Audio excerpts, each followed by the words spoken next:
നീ പോകും, ഞാൻ പിന്നെ വന്നേക്കാം.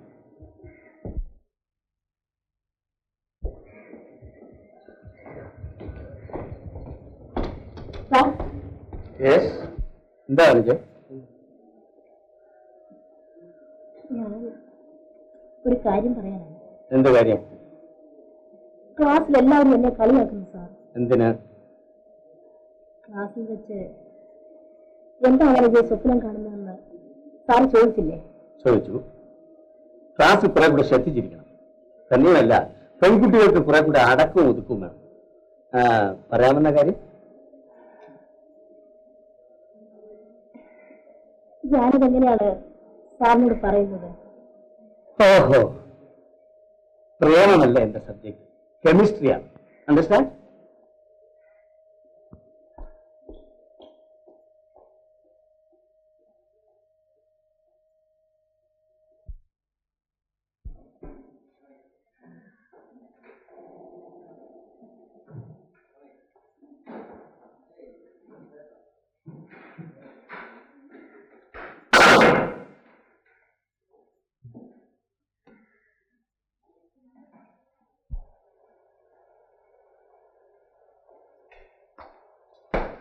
നീ വരുന്നില്ലേ?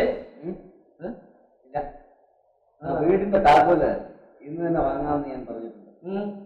ഇന്നെന്താ മുഹൂർത്തം പോലെ തോന്നുന്നു? നിന്റെ പെണ്ണുകെട്ടിന്റെ മുഹൂർത്തം തീർച്ചപ്പെടുത്തിയില്ലേ? ഇനി എന്നെ വരാന്തയിൽ ഇറങ്ങിക്കിടാ എന്ന് പറയാൻ ഇടയാക്കണ്ട. അത് ശരി. താക്കോല് വാങ്ങിയ സാധനങ്ങൾ അങ്ങോട്ട് മാറ്റിയാൽ താമസം എപ്പോഴും വേണമെങ്കിലും മാറ്റിക്കൊള്ളാമല്ലോ. ഓഹോ, എന്ന് നിന്റെ വീട്ടിൽ ആതിഥേയ യക്ഷിയോട് എന്റെ അന്വേഷണം ഒന്ന് പറഞ്ഞേക്ക്.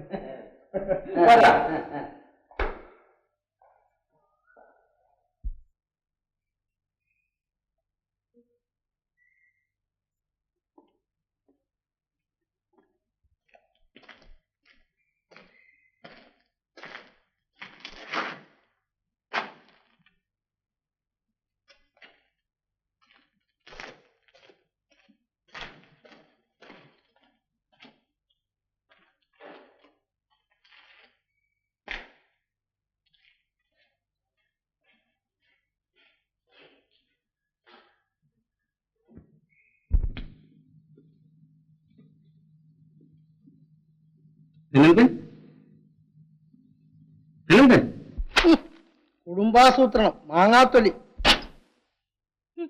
ഇതാരോടാ ഇത് സംസാരിക്കുന്നത്? ഇവിടെ നീ ഞാനും അല്ലാതെ വേറെ ആരാണ്ടിരിക്കുന്ന സംസാരിക്കാൻ? അത് എന്റെ കുറ്റം എന്നൊന്നും ഞാൻ പറഞ്ഞില്ല. നമുക്കൊരു സന്താനം ഉണ്ടായില്ലല്ലോ എന്ന് വിചാരിച്ച് സങ്കടപ്പെട്ടതേ ഉള്ളൂ.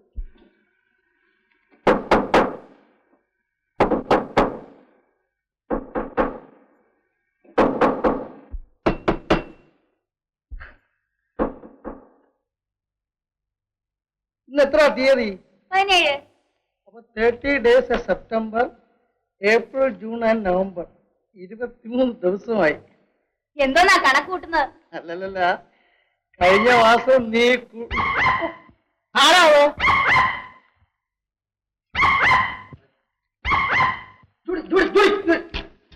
Good evening. Good evening. ആരാ മനസ്സിലായില്ല? ഇവിടുത്തെ കോളേജ് ലെക്ചറർ ഷീനിയാണ്. ഓഹോ, മെഡിക്കൽ ഷോപ്പ് നടത്തുന്ന മിസ്റ്റർ അനന്തനല്ലേ? അതെ. പലർക്കും പല കാര്യത്തിനും മരുന്ന് പറഞ്ഞു കൊടുക്കുന്ന അനന്തനാണ്. പക്ഷെ എന്റെ ഒരു കാര്യത്തിന് ഒരു മരുന്ന് പറഞ്ഞു തരാൻ ഒരുത്തനുമില്ല. നിങ്ങൾ നാണക്കേട് പറയാതിരിക്കണം. ആ തെക്കേ വീട് ഞാൻ വാടകയ്ക്ക് എടുത്തു. താക്കോൽ ഇവിടെ വന്ന് ചോദിച്ചാൽ മതി എന്ന് പറഞ്ഞു. നിങ്ങളാണോ? അതെ. ഓഹോ, വല്ല വിരോധികളെയും താമസിപ്പിക്കാനായിരിക്കും. അല്ല, എനിക്ക് തന്നെ. വരണം. ഭാര്യയും മക്കളും മറ്റ് വേണ്ടപ്പെട്ടവരാരും ഇല്ലായിരിക്കും. ഇല്ല, ഞാൻ ഒറ്റയ്ക്കാ. ഇരിക്കണം. Thank you. എന്ന് വെച്ച് ലെക്ചറിന് ആണെന്നല്ലേ പറഞ്ഞത്? അതെ. പ്രൊഫസറായി പ്രിൻസിപ്പലായി റിട്ടയർ ചെയ്ത് മരിച്ചാ പോരെ? എനിക്ക് ഈ ഭൂതപ്രേതാദികളിലൊന്നും ഒരു വിശ്വാസമില്ല. പല സമയത്ത് ഞാൻ ഇങ്ങനെയൊക്കെ പറയുന്നവരാണ്. ഞാൻ എപ്പോഴും അങ്ങനെയാ പറയാറുള്ളത്. അങ്ങനല്ല, ഞാൻ തമാശ പറയാണെന്ന് വിചാരിക്കരുത്. ആ വീട്ടില് അറകുലയുണ്ട്. പല ഭയങ്കര സംഭവങ്ങളും നടന്നിട്ടുള്ള വീടാണ്. ഇങ്ങനെ മുത്തശ്ശി കഥകൾ പലതും കാണും. അല്ല, വളരെ കാലം മുമ്പ് ഒരു പെൺകുട്ടി ആ വീട്ടിൽ ആത്മഹത്യ ചെയ്യും. ഒരു കൊച്ചു സുന്ദരി. ഒരു അമാവാസി രാത്രി, ഇലയനക്കമില്ല. പകൽ മുഴുവനും അവൾ അവിടെ പാടിക്കൊണ്ട് നടന്നു. വൈകുന്നേരം തേച്ചു കുളിച്ചു. ശരീരം മുഴുവൻ ചന്ദനച്ചാറ് പൂശി സർവാഭരണ വിഭൂഷിതയായി അവൾ അടുക്കളയിലേക്ക് കയറി. കടലാസുകൾക്ക് തീ കൊളുത്തുകയാണ്. പ്രേമലേഖനങ്ങൾ, മനസ്സിലായോ? എന്നിട്ട് അവൾ തൂങ്ങി മരിക്കാൻ ശ്രമിച്ചു. കയറ് പൊട്ടിപ്പോയി. എന്നിട്ട് അവൾ എന്ത് ചെയ്തെന്നറിയാമോ?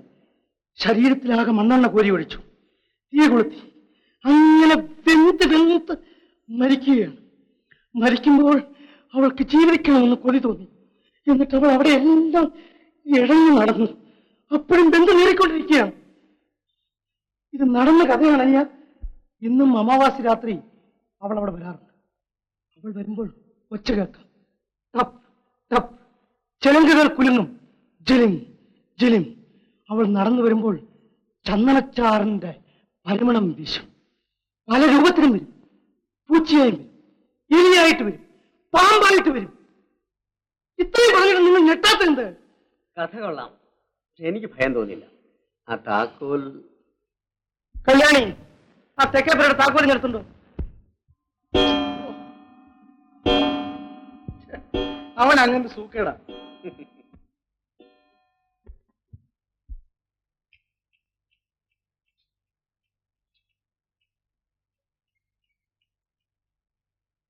ഏതായാലും ഒറ്റയ്ക്ക് നിങ്ങൾ രാത്രി അവിടെ കഴിയണ്ട. നിൽക്കണം. നിങ്ങൾ അവസാനമായിട്ടൊന്ന് കണ്ടോട്ടെ. ഈശ്വരോ രക്ഷോ, നല്ലൊരു മനുഷ്യൻ. ഈ പറഞ്ഞതെല്ലാം നേരാണോ? എല്ലാം സത്യമാണ് സാർ.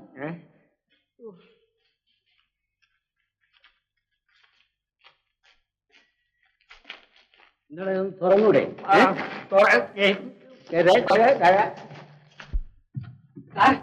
തുറക്കാൻ പറ്റേ. ഈ വീടിനെ പറ്റി പറഞ്ഞതെല്ലാം നേരാണ്. എന്തോന്ന് പറഞ്ഞു? അസമയമായാൽ ആരും ഈ റോഡിൽ നടക്കില്ല. അഥവാ നടന്നാൽ ഈ വീട്ടില് ലക്ഷ്യം മയക്കി വീട്ടിലേക്ക് കൊണ്ടുവരും. പിന്നെ പിറ്റേ ദിവസം അയാളുടെ ശവം ഈ പാലയുടെ അടി കാണും. ഇത്രേ മണ്ണാൻ കട്ട. എടാ, ആ സാധനങ്ങളൊക്കെ ഇങ്ങോട്ട് പിറക്കി വയ്ക്കും.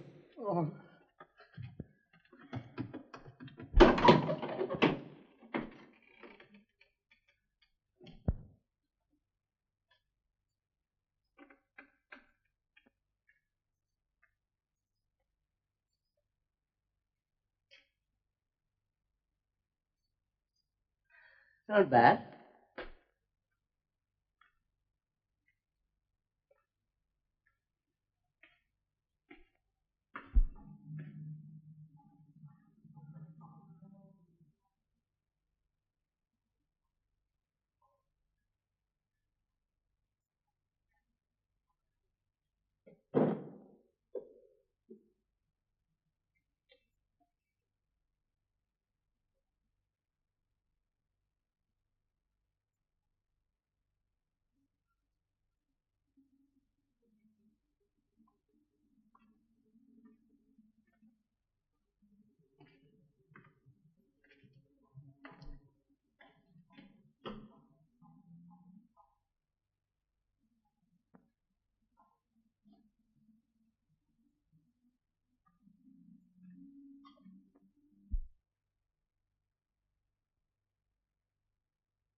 എന്താടാ കിടക്കുന്നു? പോ. എടാ, എടുത്തോണ്ട് പോ.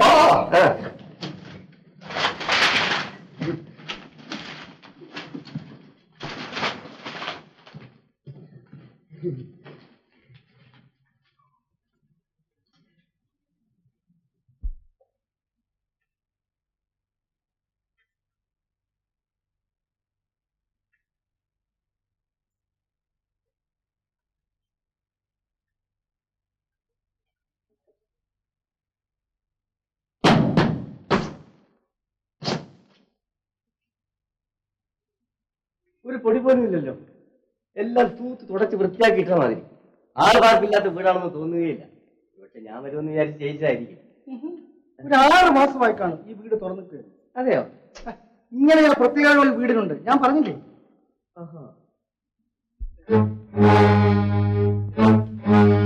ഇത് ഏത് അമ്പലമാണ്? ഇത് ഒരു യക്ഷിയമ്പലത്തിന്റെ പടമാണ്. കുറച്ചു നാളുകൾക്ക് മുമ്പ് ഇവിടുത്തെ യക്ഷിയെ ഹോമിക്കാനായിട്ട് ചമ്രവട്ടം മന്ത്രവാദിയെ കൊണ്ടുവന്ന് ചില ക്രിയകളൊക്കെ നടത്തി. അതിൽ ചില അട്ടപ്രയോഗങ്ങളൊക്കെ ചെയ്തു. എന്ത് പ്രയോഗം? ഒരു കുടം നെയ്യുറുമ്പിനെ കൊണ്ടുവന്ന് ഹോമിച്ചു. ഈ വീട്ടിനകത്ത് ഹോമം നടന്നുകൊണ്ടിരിക്കുമ്പം അതാ ആ പാലമരത്തിന്റെ കൊമ്പ് അടന്നു വീണു. യക്ഷിയെ ഹോമിക്കാൻ കഴിഞ്ഞില്ല. അന്ന് ചമ്രവട്ടം കൊണ്ടുവച്ചതാണ് ഈ യക്ഷിയമ്പലത്തിന്റെ പടം. ആ യക്ഷിയെ ഈ പടത്തിൽ ആവാഹിച്ചിരുത്തിയിരിക്കുകയാണ്. ശല്യം ഒന്നും ഉണ്ടാവില്ലെന്നാണ് മന്ത്രവാദി പറഞ്ഞത്. അല്ല, ശല്യം ഒന്നും ഉണ്ടാവില്ലെങ്കിൽ എന്റെ കൂടെ താമസിച്ചോട്ടെ, എനിക്ക് വിരോധമൊന്നുമില്ല. Judy, Judy, Judy.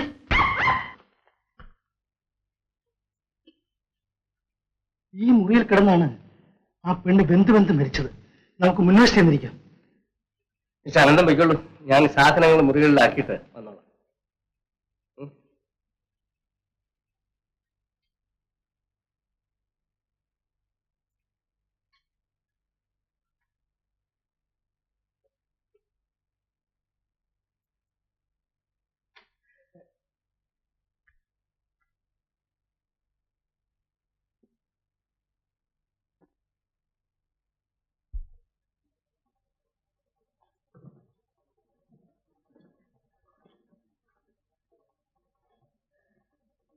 ഇതാണോ ശ്രീനിയുടെ ചേച്ചി? ആ, എന്തൊരു സൗന്ദര്യം! യക്ഷികൾ അതിസുന്ദരികളാണ്, വിജിയേക്കാൾ. ഞാനൊരു മനുഷ്യ സ്ത്രീയാണ്. പക്ഷേ യക്ഷികൾക്ക് വിജിയുടെ ഹെയർ സ്റ്റൈൽ ഇല്ല. അവർ തലമുടി കെട്ടിവെക്കുക പോലുമില്ല. കറുത്തിരുണ്ട് പനംകുട പോലത്തെ അവരുടെ തലമുടി അഴിച്ചിട്ടിരിക്കും. അത് നിതമ്പവും മറച്ച് കണങ്കാൽ വരെ നീണ്ടു കിടക്കും. വളരെ അടുത്ത പരിചയമാണല്ലോ യക്ഷികളോട്. അതെ, ഞാൻ താമസിക്കാൻ പോകുന്ന പുതിയ വീട്ടിലൊരു യക്ഷിയുണ്ട്. അവിടെ താമസിച്ചിരുന്ന ഒരാൾ അയൽപക്കത്തുള്ള അതിസുന്ദരിയായ ഒരു പെണ്ണിനെ പ്രേമിച്ചു. അവിടെ ഒരു നർത്തകിയായിരുന്നു. കാമുകനിൽ നിന്ന് അകന്നകന്ന് നിൽക്കാനായിരുന്നില്ല അവളുടെ മോഹം. അങ്ങനെ ശാലീനയായ ആ പെൺകുട്ടി ഗർഭിണിയായി. താൻ വിശ്വാസമർപ്പിച്ചിരുന്ന പുരുഷൻ അവളെ വഞ്ചിച്ചപ്പോൾ അവൾ ആത്മഹത്യ ചെയ്തു. അയ്യോ! ആ മനോഹരിയാണ് എന്റെ പുതിയ വീട്ടിലെ ആതിഥേയായ യക്ഷി. നാട്ടുകാർ ഇന്നും പറയുന്നത് ചില രാത്രികളിൽ ആ വീട്ടിനുള്ളിൽ ചിലങ്കയുടെ ശബ്ദം കേൾക്കാറുണ്ടെന്നാണ്. ഒറ്റയ്ക്ക് എങ്ങനെ അവിടെ താമസിക്കും? ആ, ഒരു പെണ്ണിനും കൂടെ അവിടെ സൗകര്യമുണ്ട്. അതെന്റെ താമസക്കാര്യം. ആ കവിത ഇഞ്ഞൊരു. ഓഹോ, രാവിലെ ബ്രേക്ക്ഫാസ്റ്റ് പേപ്പറാണല്ലേ? എന്താ തന്നിരിക്കും? എന്റെ പുറത്ത് മാലയും. ഈ വായിക്കൂ. എന്റെ കുറിപ്പോട് കൂടി ഇത് സോവനീറിൽ പബ്ലിഷ് ചെയ്യാം. എന്തും സമ്മതമാണ്. എന്തും? എനിക്ക് ക്ലാസ് ഉണ്ട്. എനിക്ക് അല്പം ജോലിയുണ്ട്. യക്ഷിയുടെ രക്തപാനം എന്ന എന്റെ കെമിക്കൽ എഫക്റ്റിന് അവസാന രൂപം നൽകണം. സൂക്ഷിക്കണേ, സൗന്ദര്യമുള്ള പുരുഷന്മാരുടെ രക്തമാണ് യക്ഷികൾക്ക് ആവശ്യം.